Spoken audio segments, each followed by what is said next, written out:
제가 잠깐 기도하겠습니다. 살아계신 아버지 하나님, 이 시간 하나님의 말씀을 듣습니다. 종이 듣겠사오니 말씀하여 주시옵소서. 우리의 심령을 주님께서 만져주시고 하나님의 말씀으로 심겨 주옵소서. 말씀을 듣지 못하게 하는 모든 사단의 세력들을 예수 그리스도의 이름으로 물리쳐 주시옵소서. 예수님의 이름으로 기도합니다. 아멘. 자, 영상 하나 보는데요. 대림절을 맞아서 아마 재작년에 본 영상일 거예요. 이 초가 한 주 한 주, 첫 번째는 초 하나, 다음 주는 2개. 이것이 무슨 어떤 의미를 주는지 잠깐 영상을 보도록 하겠습니다.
대림절은 어드벤트라는 라틴어를 사용합니다. 온다, 도착한다 라는 의미죠.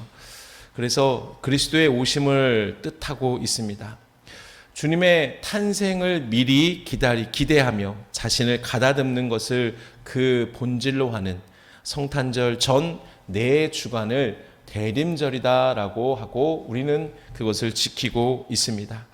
우리는 이 대림절 기간에 예수님께서 왜 오셨는지, 오셔서 무엇을 하셨는지 그것을 묵상하고 그 예수님의 오심이 나랑 전혀 상관이 없는 것이 아니라 나를 위해서 이 땅에 오셨다.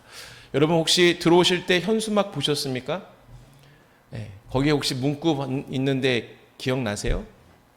당신을 위해 예수님이 이 땅에 오셨습니다.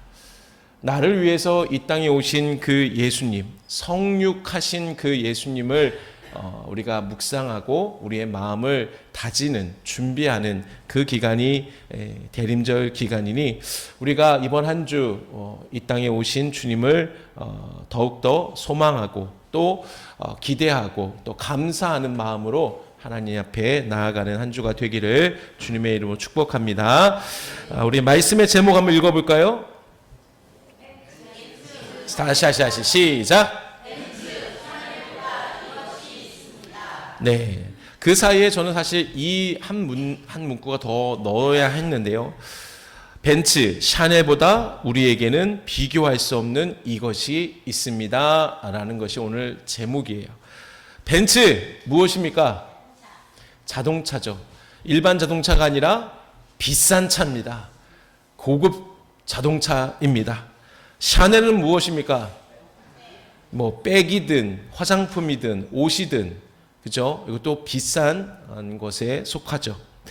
이들을 소지하고 있다라는 것은, 내가 가지고 있다라는 것은 내가 어느 정도 경제적으로 넉넉함이 있거나 성공한 사람이다라고 말할 수 있습니다.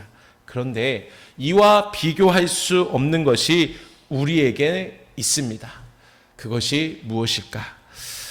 지난주에 우리 나눈 것과 같이 이스라엘 백성이 바벨론 포로에서 귀환한 뒤에 느헤미야의 지도 아래서 무너진 예루살렘 성벽을 다시 재건하고 그리고 이스라엘로서 공동체를 회복해가는 그 역사적인 사건을 기록한 책이 느헤미야서다라고 나눴습니다.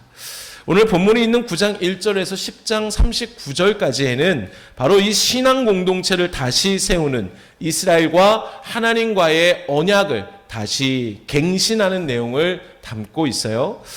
그래서 저는 본격적인 말씀을 나누기 전에 먼저 현재 이들의 상황이 어떤지를 우리가 좀 상상의 날개를 펴서 또 제3자의 입장으로 이들이 지금 어떤 상황에 있는지를 보기를 원합니다.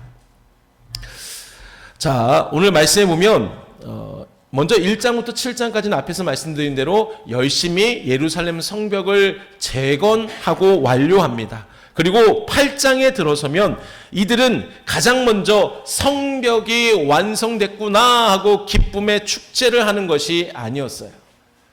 바로 그들의 모습은 이랬습니다. 8장 1절을 읽어볼까요? 시작.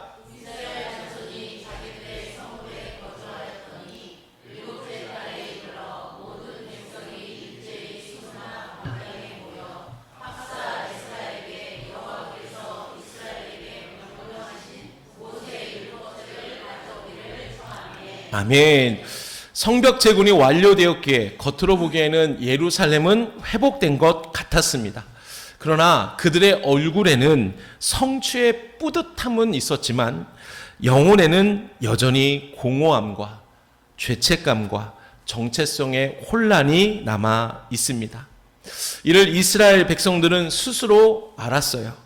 그래서 이러한 마음이 그들 안에 있었을 겁니다. 이제 성벽도 지었으니 우리의 진짜 문제인 하나님과의 관계가 회복되는 것이 남았구나.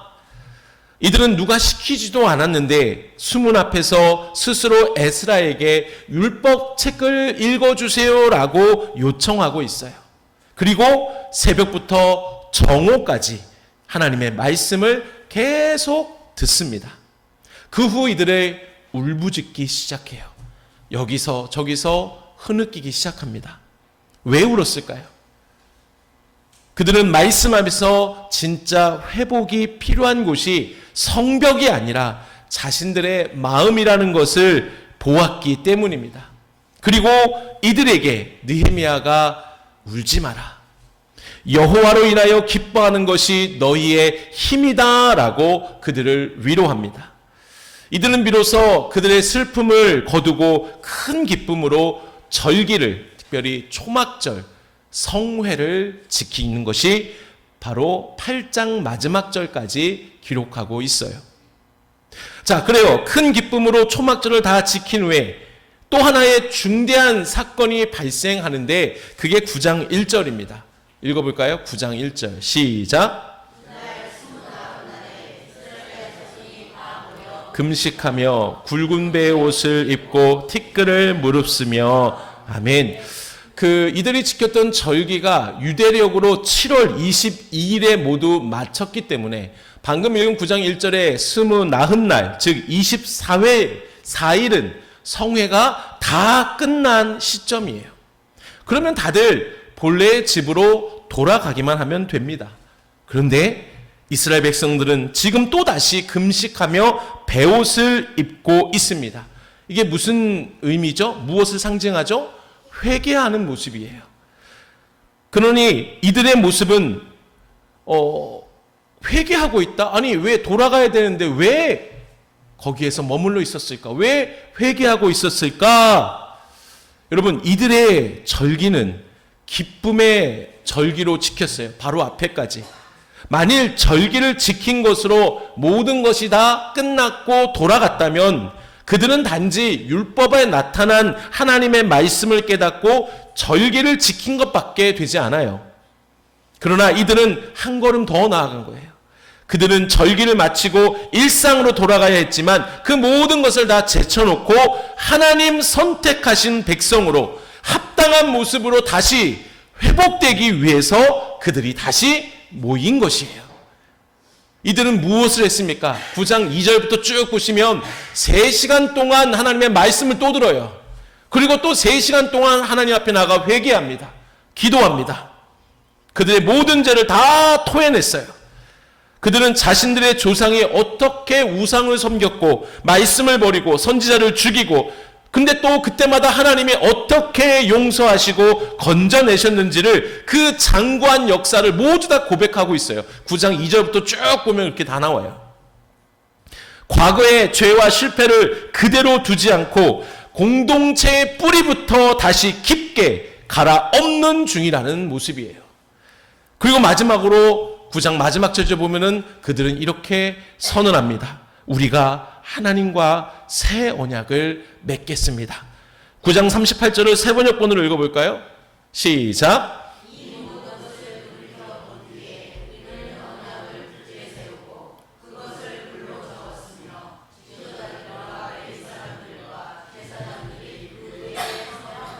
아멘. 현재 이들은 하나님의 백성으로 하나님 백성답게 내가 살겠습니다 라고 하나님과 계약을 맺는 거예요.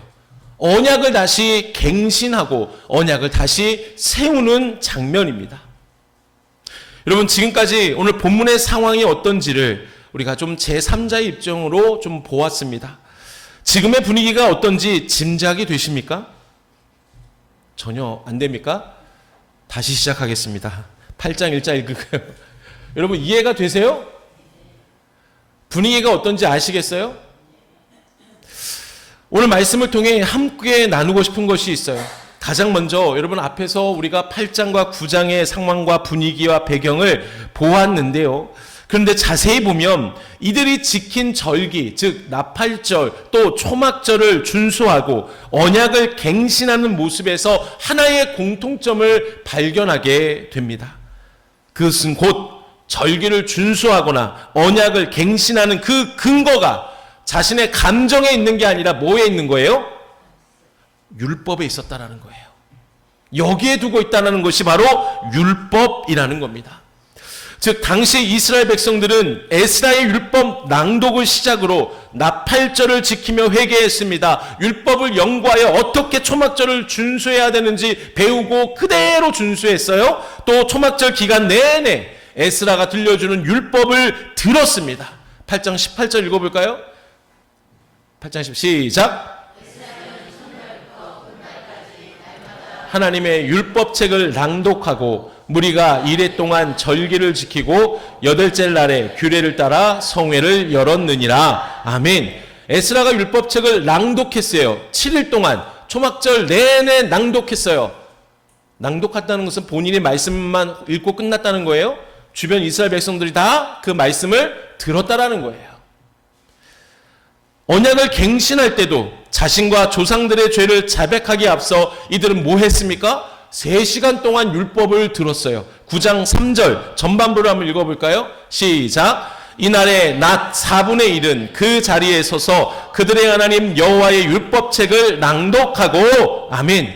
여러분, 이를 통해서 구약시대 이스라엘 백성들에게 있어서 율법은 그들이 하나님의 선민으로 바르게 살아가기 위한 삶의 지표가 되었다라는 것을 알려주는 겁니다. 무엇이요? 율법이. 그렇습니다. 여러분, 율법은 이들에게 있어서 삶의 방향, 목적을 알려주고 있어요. 다시 말해 삶의 목적지를 보여주어서 이들의 삶이 성공이냐 실패냐 이것을 정해주는 기준이 율법이 되었다라는 것입니다. 그래서 모세와 여호수아는 끊임없이 이것을 뼈저리 그들은 느꼈기 때문에 알았기 때문에 백성들에게 늘 얘기하는 게 있었어요. 율법을 지켜 행하라. 그래서 여호수아가 마지막 유언을 남기는데 가장 먼저 한 말이 무엇입니까? 여호수아 23장 6절 읽어볼까요? 시작. 그러므로 너희는 크게 힘써 모세의 율법책에 기록된 것을 다 지켜 행하라. 그것을 떠나 우로나 좌로나 치우치지 말라. 아멘. 율법책을 지켜 행하되 어떻게 지키라고 합니까? 크게 힘써 지키라고 하지 않습니까? 무슨 뜻이에요? 온 힘을 다해 그것만 단단히 붙잡고 흔들리지 말라라는 거예요. 여름 때 되면은 수해가 일어나면 좀 안타까운 이야기지만 어떤 사람이 문에 떠내려가지 않으려고 봉을 하나 계속 붙잡고 있어요. 그 사람이 그 봉을 어떻게 붙잡을까요? 한 손으로 잡고 힘자랑하고 있을까요? 오른손 힘 빠졌으니까 왼손도 잡고 교대로 바꿀까요? 어떻게 할까요? 그렇죠. 죽을 힘을 다해서 붙잡고 있겠죠. 그게 뭐예요? 크게 힘써라는 뜻이에요. 그리고 여호수아를 부르실 때도 하나님께서 이렇게 말씀하셨죠. 제가 읽어드릴게요. 여호수아 1장 7절 8절 중에 나의 종 모세가 내게 명령한 그 율법을 다 지켜 행하고 이 율법책을 내 입에서 떠나지 말게 하며 주야로 그것을 묵상하여 그 안에 기록된 대로 다 지켜 행하라. 그리하면 내 길이 평탄하게 될 것이고 내가 형통하리라. 할렐루야. 뭐예요? 정리하면 뭐예요? 율법이 너 삶의 성공과 실패를 정해준다라는 뜻 아닙니까? 그렇습니다. 여러분, 율법은 이스라엘 백성들에게 있어서 성공과 실패를 결정하는 아주 중요한 지표가 되었습니다. 한 나라의 군대가 전쟁터에 나가 싸우려고 하는데 지휘관이 깜빡하고 전쟁 지도를 잃어버렸어요. 어떻게 될까요? 지도 없이는 군대는 어디로 가야 할지 몰라요. 어디에 적이 있는지도 모르고 어디에 함정이 있는지도 몰라요. 이미도 전쟁에 나가기 전에 이 전쟁은 진 거죠. 이스라엘에게 율법은 바로 작전 지도였어요. 그래서 이 말씀을 읽기 전에 절기를 지키지 않았고 말씀을 듣기 전에 언약을 갱신하지 않았던 것입니다. 여러분데요, 더 중요한 것은 오늘 우리에게도 분명 율법이 삶의 성공과 실패를 결정해주는 중요한 지표가 된다라는 것을 여러분 믿으시기를 바랍니다. 그런데요, 그 지표가 되는 율법이 예전의 구약의 그 율법과 조금 더 다르게 변형되고 오히려 더 요즘 말로 표현하면 율법이 업그레이드가 돼서 우리에게 있어요. 왜 그러냐? 그 율법이 뭘까요? 구약시대에는 여호와의 율법, 모세의 율법이었죠. 오늘날은 완성된 율법이 뭘까요? 그렇죠. 바로 예수 그리스도예요. 믿으십니까? 예수님은 직접 말씀하셨어요. 이 땅에 나는 율법을 완성하러 왔노라. 마태복음 5장 17절 읽어볼까요? 시작. 내가 율법이나 선지자를 폐하러 온 줄로 생각하지 말라. 폐하러 온 것이 아니요 완전하게 하려 함이라. 아멘. 율법을 완성하게 하려고 이 땅에 오셨다라고 말씀하십니다. 예수님은 율법이 보여준 기준을 온전히 예수님 스스로가 살아가면서 실체로 보여주셨습니다.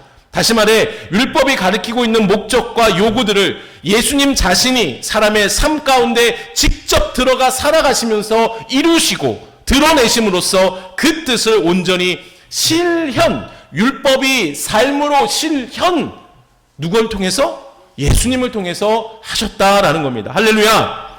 율법은 하나님 백성이 어떤 존재로 살아야 하는지를 보여주는 하나님의 마음이라 할 수 있습니다. 그런데 사람은 그 율법의 깊이를 다 이해하지 못해요. 지켜낼 능력도 부족합니다. 그런데 예수님은 이 율법의 깊은 뜻을 설명하시고 직접 보여주시고 완성하신 분이시라는 거죠. 그래서 사도 바울은 로마서 10장 4절에 율법의 마침은 누구다? 그리스도다라고 증거하고 있습니다. 이를 통해 우리는 예수님을 보면 율법의 뜻이 무엇인지 드러난다라는 것을 알 수 있게 되는 것이죠. 이는 곧 우리의 삶의 방향성을 알려주는 분이 예수 그리스도가 되신다는 뜻입니다. 할렐루야. 여러분, 예수님께서 보여주신 삶이 어떻습니까? 율법을 문자적으로만 지킨 바리새인들과 다르셨죠. 예수님은 분명히 실천하셨어요. 사랑, 자비, 거룩, 성실, 진리가 어떻게 나타나는지를 직접 삶으로 보여주셨어요. 예를 들어볼까요? 가늠한 여인을 정죄하셨습니까? 아니에요. 정죄하지 않으시고 긍휼히 대하셨어요. 사마리아 여인, 세리와 죄인들과도 함께 하시며 하나님의 마음이 무엇인지 보여주셨습니다. 십자가에서 원수까지 사랑하시는 완전한 순종을 보여주셨습니다. 예수님의 율법의 정신을 단순한 규칙이 아니라 하나님 나라의 삶으로 구현해내신 분이 누구다? 예수님이시라는 거죠. 그러므로 예수님의 말씀과 행동, 생각, 방식, 가치관은 우리 신앙의 기준이 되고 우리 삶의 윤리적인 기준이 되고 삶의 방향을 정하는 나침반이 된다는 것을 믿으시기를 바랍니다. 세상은 성공과 이익과 나 중심으로 경쟁 기준으로 삼지만 예수님은 이러한 삶을 살라고 미리 보여주신 거예요. 비천한 자를 돌보라. 그들을 사랑하라. 용서하라. 먼저 섬기라. 하나님과의 관계를 우선으로 하라. 정직하라. 여러분, 우리가 율법의 완성이 되신 예수님을 삶의 기준으로 삼는다는 것은 세상의 가치보다 예수님의 가치를 더 앞세운 삶임을 여러분 꼭 믿으시기를 바랍니다. 그러므로 우리가 어떻게 살아야 될까요? 예수님의 삶을 우리의 삶의 지표로 보아야 돼요. 삼아야 돼요. 이 시간 그걸 결단하기를 원합니다. 그러니 예수님이 어떻게 살아가셨는지 알아야 되잖아요. 그러기 위해서는 뭘 가까이 해야 돼요? 말씀을 봐야 돼요. 왜? 하나님의 말씀은 예수 그리스도에 대한 얘기예요. 그러니 성경을 읽지 않고는 예수님에 대해서 알지 못해요. 말씀을 읽고 묵상을 하시되 예수님이라면 어떻게 하실까라는 그 모든 질문으로 말씀을 계속 묵상해 보세요. 주님 말씀하시옵소서. 내가 그대로 가겠습니다. 따르겠습니다. 예수님의 말씀을 기준으로 두는 묵상의 습관이 필요합니다. 또 중요한 결정을 앞에서 예수님은 어떻게 하실까라는 먼저 묻는 습관을 계속해야 돼요. 매번 할 수가 없어요. 하지만 그것이 훈련되어지면 예수님의 뜻대로 우리는 살아갈 수 있게 됩니다. 특별히 우리가 이것을 실천하기 원하는데 예수님께서 그렇게 하신 것처럼 상대를 죽이는 말이 아니라 상대를 세워주고 회복시켜주는 말을 하는 우리 공동체가 되기를 원합니다. 말하기 전에 예수님이라면 이 순간에 어떤 말씀을 하실까, 어떤 말을 해주실까 생각하고 기도하고 여러분 말을 하시기 바랍니다. 말이 얼마나 무서운지 몰라요. 말 한마디에 얼마나 갚는다고요? 천냥 빚을 갚아요. 천냥 정확하게 얼마 정도 될까요? 오늘날 따지면 엄청난 돈일 거예요. 말의 중요성을 얘기하죠. 세워주는 말을 하세요. 존경해주는 말을 해주시고 축복해주는 말을 해주세요. 그것이 예수님이 하신 말씀이에요. 나아가 힘들겠지만 우리가 용서의 삶을 사는 것이 어떨까요?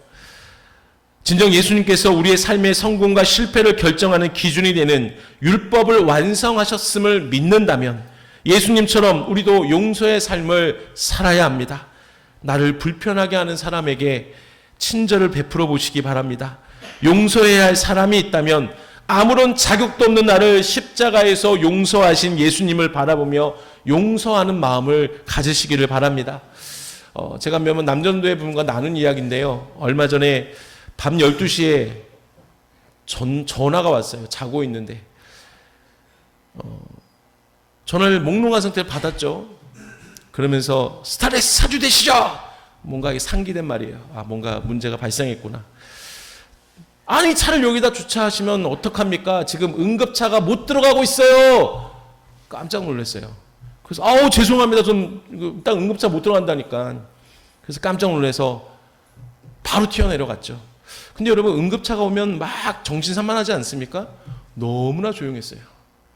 아무튼 차를 빼달라고 하니까 가서 차를 빼고 가는데 제가 뒤에 이 사이드 미러랑 옆에 다 미러 뒤를 보니까 택배차가 한 대 시동에 걸려 있었고 제가 가니까 택배 기사분이 차를 타고 저를 뒤따라오더라고요. 제가 어떤 느낌이 들었을까요?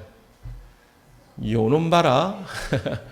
그러니까 그 자리가 제가 세우는 자리 사실은 제 잘못이에요. 주차 자리는 아니었어요. 근데 워낙 주차할 데가 없으니까 거기다가 낼 수밖에 없었어요. 그래서 거기다 댔는데 그 자리는 이 택배 기사분이 늘 거기다 대고 편하게 이게 짐을 나르는 곳이었어요. 근데 제가 세우니까 이게 승질 난 거죠. 화난 거죠. 그러다 보니까 저한테 전화한 거예요.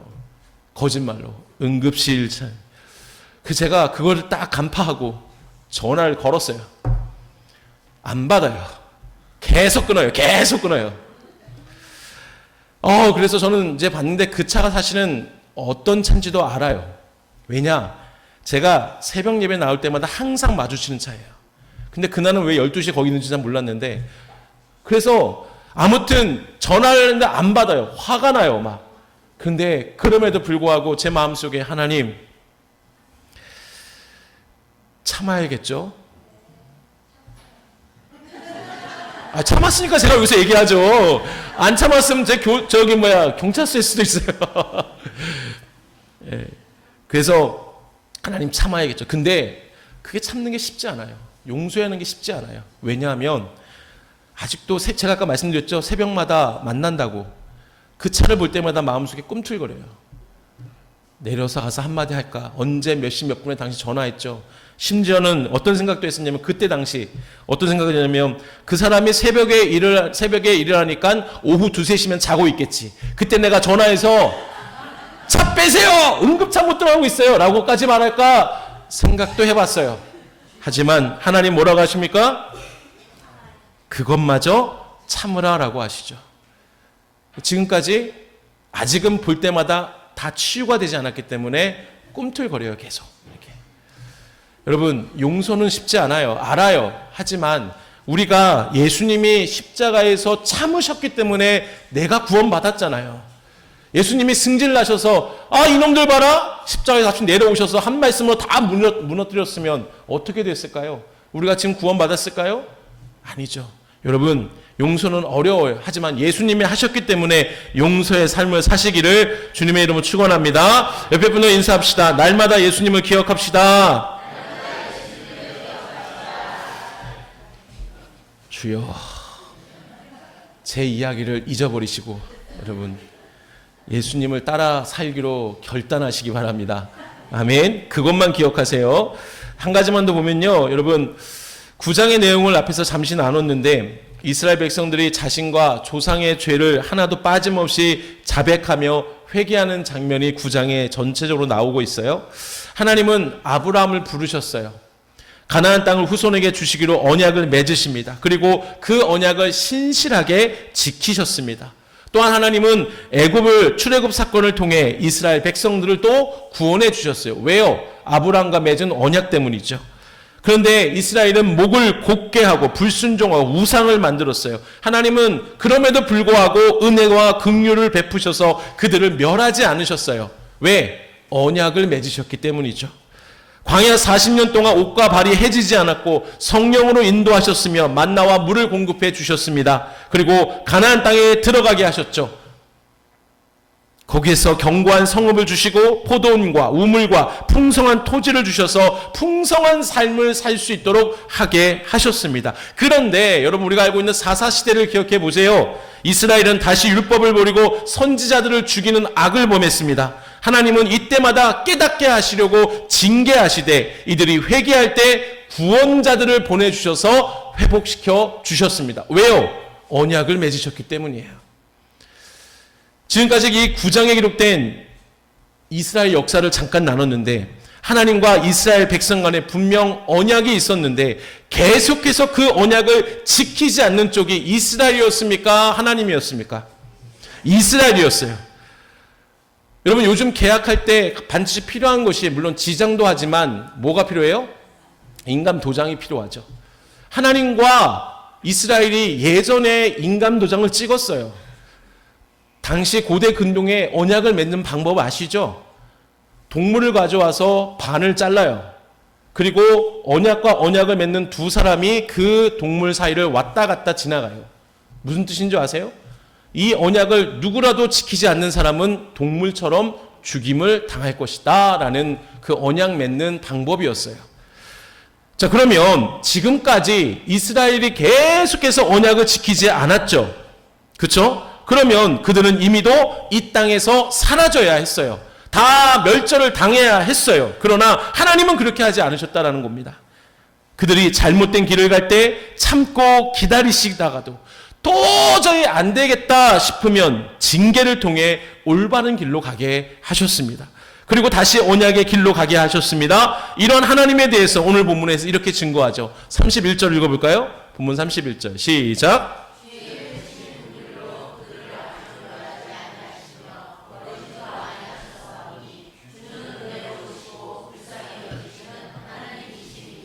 아멘.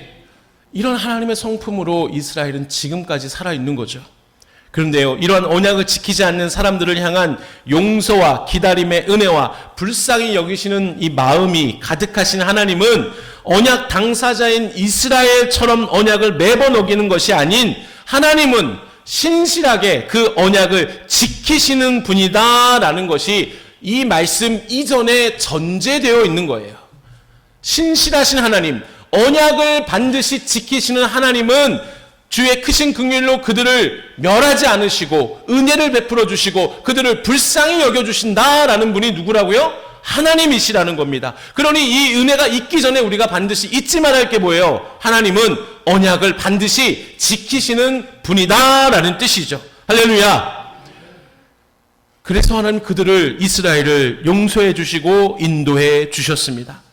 심지어 이들이 줄곧 언약을 지키지 않자 하나님은 그들의 나라를 멸망시키고 백성들의 포로 생활이라는 극단적인 방법으로 그들을 심판하셨습니다. 그래서 이스라엘 민족에는 더 이상 소망이 없는 것처럼 보이지만 하나님은 그 가운데서도 남은 자를 허락하셔서 그 남은 자를 통해 오늘 본문의 배경이 되는 이스라엘로 다시 돌아오게 하셔서 성전을 건축하고 성벽을 재건하게 하셔서 이스라엘 다시 회복하게 해 주셨다라는 거예요. 이 모든 것이 뭐 때문에요? 신실하게 언약을 지키시는 하나님의 은혜 때문이다라는 것을 말씀을 통해 계속 우리에게 알려주시는 겁니다.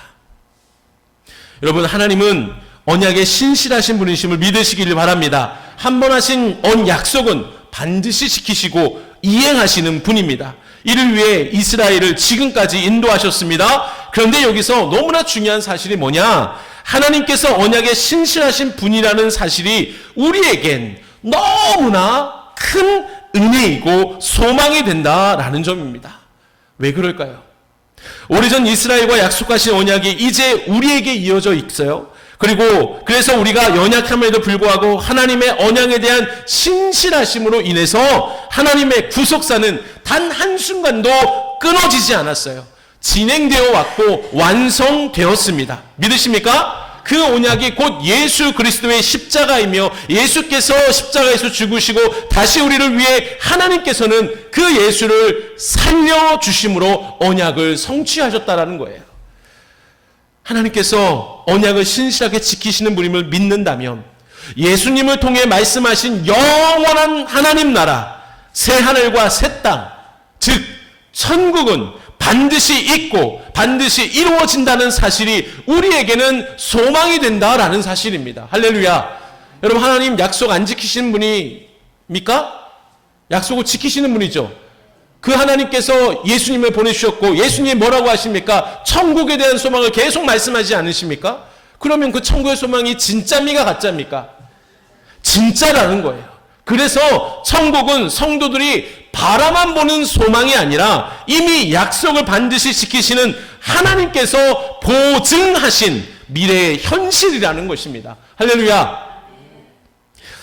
거린이 거리에 있었어요. 사람에게 구걸하고 있었습니다. 지나가던 한 변호사가 한참 동안 그 사람의 얼굴을 보았어요. 어디서 많이 본 사람이 누군지 몰라요. 그래서 가서 얘기합니다.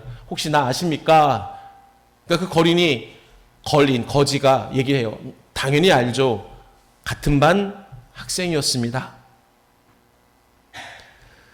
그제서야 변호사는 그 거지를 알아보았고, 아, 자네였구나. 그리고 아무것도 묻지 않고, 우리나라는 아직 이게 안 돼 있지만 미국 같은 경우는 자신의 재산에 수표를 만들어서 서명해 주면은 그것을 은행 가져가면 다 현금으로 되잖아요.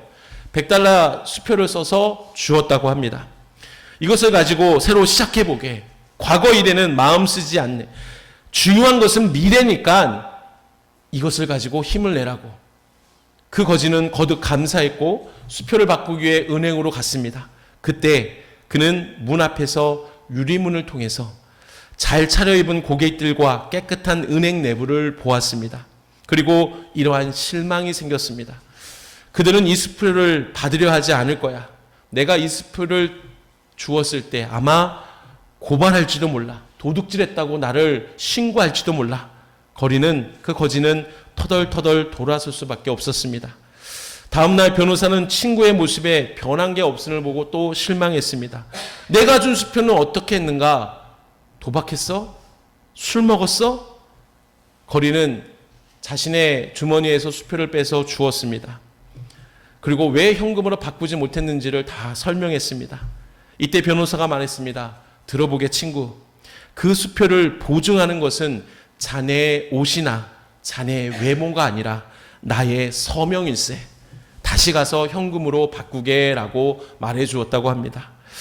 여러분, 천국은 이미도 언약을 신실하게 지키시는 하나님께서 우리에게 보증하신 실체임을 믿으시기를 바랍니다. 그러기에 우리는 이 놀라운 사실을 믿고 지금의 고난이 가득한 세상 속에서도 하나님의 신실하심을 신뢰하며 살 수 있음을 믿으시기를 바랍니다. 특별히 우리가 앞에서 본 것처럼 예수님 말씀하신 삶을 사는 삶, 그것을 연결해 본다면 천국의 소망을 확신하는 성도는 세상의 가치가 아니라 영원한 가치를 선택할 수 있게 됩니다.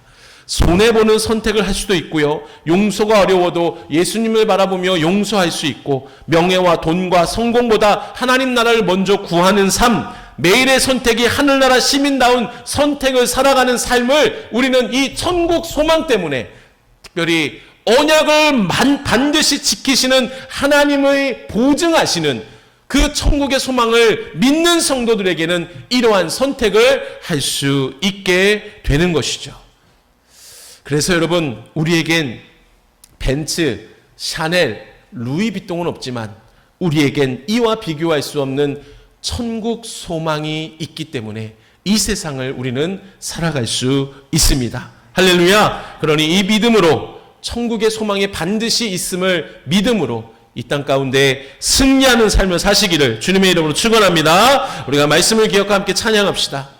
하나님은 반드시 언약을 신실하게 지키시는 분이십니다. 그 하나님께서 보증하시는 천국을 바라보며 이 땅 가운데 우리가 인내하며 하나님 원하시는 길을 계속 걸어가는 삶이 되기를 주님의 이름으로 축원합니다. 찬양합니다.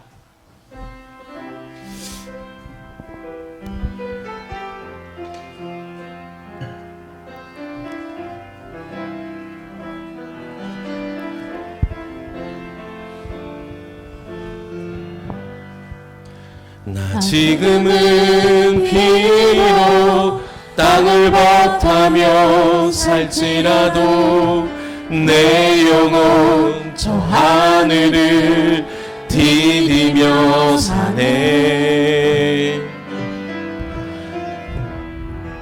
내 주님 계신 눈물 없는 곳, 저 하늘에 숨겨둔 내 소망 있네. 보고픈 얼굴들, 보고픈 얼굴들, 그리운 이름들 많이 생각나. 때론 가슴 터지도록 기다려지는 곳, 내 아버지 넓은 품날 맞으시는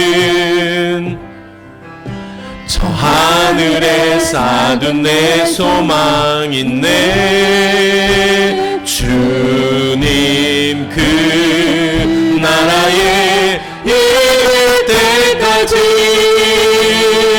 순례의 걸음 멈추지 않으며 어떤 시련이 와도 나 두렵지 않네. 주와 함께 걷는 이 주님 그 나라에 이를 때까지 순례의 걸음 멈추지 않으며 어떤 시련이 와도 나 두렵지 않네. 주와 함께 걷는 이 길에. 우리가 기도할까요?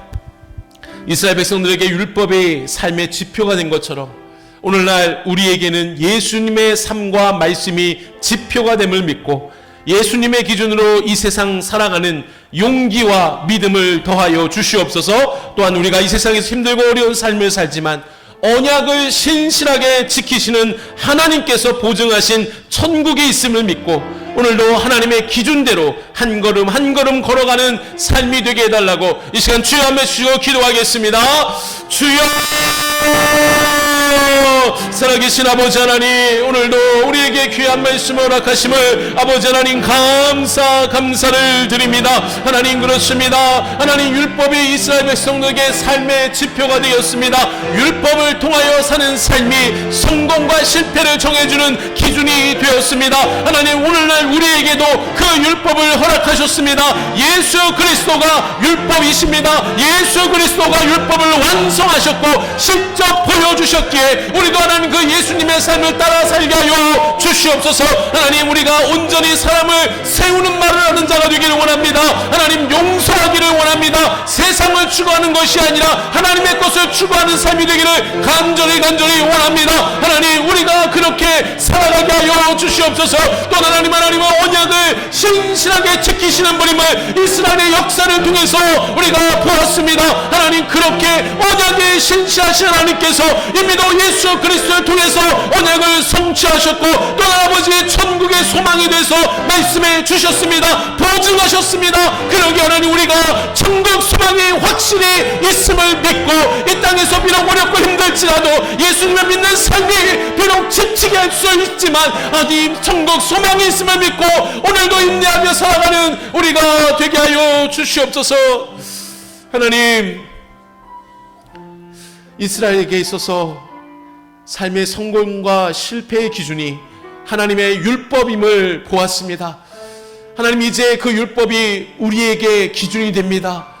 근데 그 율법이 구약시대 율법이 아니라 예수 그리스도의 삶 전체임을 우리는 다시 한번 깨닫습니다.